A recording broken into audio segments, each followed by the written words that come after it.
Bonjour, aujourd'hui je voudrais vous présenter trois ouvrages que j'ai eu la chance d'éditer aux éditions Jouvence. Donc le premier, Oser changer sa vie. Alors vous ne voyez rien, mais a priori il est sur le côté. Le deuxième, c'est Les petits cahiers, Oser changer sa vie. Et le troisième, c'est Réussir ses transitions de vie. Alors, avant de vous les présenter, puis je sortirai donc mon joli décor, mais qui me fait bouger bizarrement. Je m'appelle Christine Marsan, je suis psychothérapeute holistique. Qu'est-ce que ça veut dire?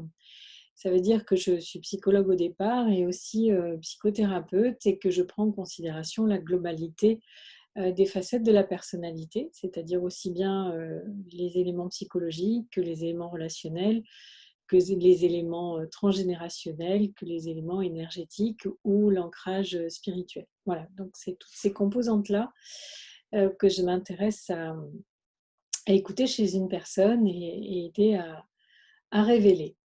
Donc ce que je vais faire, c'est que je vais vous présenter un ouvrage après l'autre et à tout de suite. Le premier ouvrage que j'ai envie de vous présenter, c'est donc Oser changer sa vie. Ce que j'ai voulu faire dans cet ouvrage, qui est un petit peu conséquent, c'est à la fois parler des conditions du bien-être, c'est-à-dire qu'est-ce qui va être nécessaire de poser, d'apprécier pour qu'il puisse y avoir une circulation de la vie en soi et qu'on ait les capacités à être le réceptacle pour un changement de vie. Ensuite, j'ai fait tout un périple autour des émotions et comment les dépasser, parce que dès l'instant qu'on change sa vie, et on a automatiquement des choses qu'on va être amené à perdre, des choses qu'on va avoir envie de gagner. On peut être porté par des projets et en même temps avoir du mal à avancer. Donc il y a quand même toute une dynamique intérieure qui se met en marche, dont émotionnelle. Donc voilà, j'essaie de donner ce panorama de qu'est-ce que c'est, comment ça marche, à quoi ça sert, en quoi les émotions sont notre baromètre intérieur, en quoi est-ce qu'elles elles viennent nous donner des indications sur le fait d'être à l'équilibre ou pas à l'équilibre. Et surtout, comment est-ce qu'on s'y prend pour retrouver un bien-être et une sérénité. Et puis, les autres éléments, c'est effectivement sur le projet lui-même. Et qu'est-ce qui va être nécessaire de changer et comment réaliser ses rêves et avoir des éléments pour avancer et comprendre comment ça marche, cet mécanisme du changement intérieur. Donc ça, c'est pour celui-ci. Ensuite, j'ai fait un petit cahier qui va avec, hein, c'est le petit copain de celui-là. Et c'est un complément.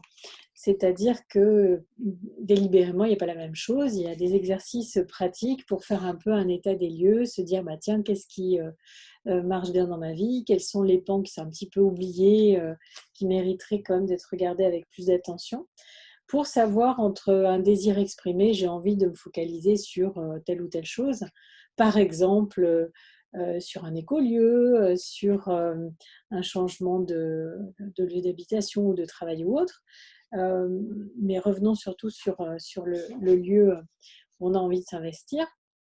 Quel est notre rapport à l'argent? Et donc, si d'un côté on est dépensier et qu'on a 1000 projets avec 1000 financements dans tous les sens, il est fort possible qu'on ait un peu de mal à honorer un seul des projets, ou alors il va falloir gagner beaucoup plus d'argent. Donc, c'est faire le lien entre un élan intérieur et puis concrètement, qu'est-ce qui se passe, où est-ce qu'on en est de notre projet et des capacités à s'investir dans tous les sens du terme. Est-ce qu'on met bien son énergie au bon endroit par rapport à ses rêves? Voilà, donc je fais un petit tour sur comment modifier son scénario de vie, c'est les éléments de répétition qu'on peut avoir et donc la nécessité d'arriver à prendre le lâcher-prise et se mettre en mouvement et réussir du coup à pouvoir avancer d'un pas. Voilà, donc ça c'est pour celui-ci. Et dans le petit dernier, la réussir ses transitions de vie, je l'ai fait avec l'inspiration de personnes que j'ai eu la chance de rencontrer sur mon chemin, à savoir Éric Julien et Thierry Geffray de l'École de la Nature et des Savoirs. Et Thierry Gieffray évoque la notion de spirale de vie, donc je le cite pour l'emprunter dans cet ouvrage, où en fait l'idée c'est de se dire, voilà, j'ai envie de réussir une transition, et si je me posais la question de savoir comment ça évolue dans ma vie? Est-ce que par hasard, j'ai l'impression de tourner en rond toujours sur une même dynamique, espèce de cercle vicieux, de répétition, ou est-ce qu'en fait, je considère que ma vie est une avancée en spirale, avec un S à la fin? Et donc, quelles sont les natures de ces différentes spirales? Qu'est-ce qui s'y est passé? Donc, j'invite à revisiter un peu son chemin de vie. Quels ont été les enseignements? Qu'est-ce que j'ai vécu comme spirale qui était positive et qui était un peu à mon initiative? Ou à l'inverse, est-ce que c'est des éléments que j'ai subis et qu'est-ce que ça m'a appris et comment je m'y prends aujourd'hui différemment?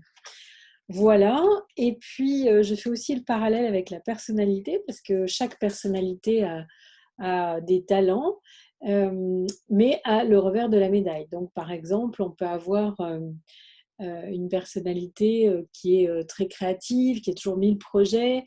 Le risque, c'est de ne pas forcément terminer ses projets et d'être à court de persévérance et de détermination pour aller jusqu'au bout.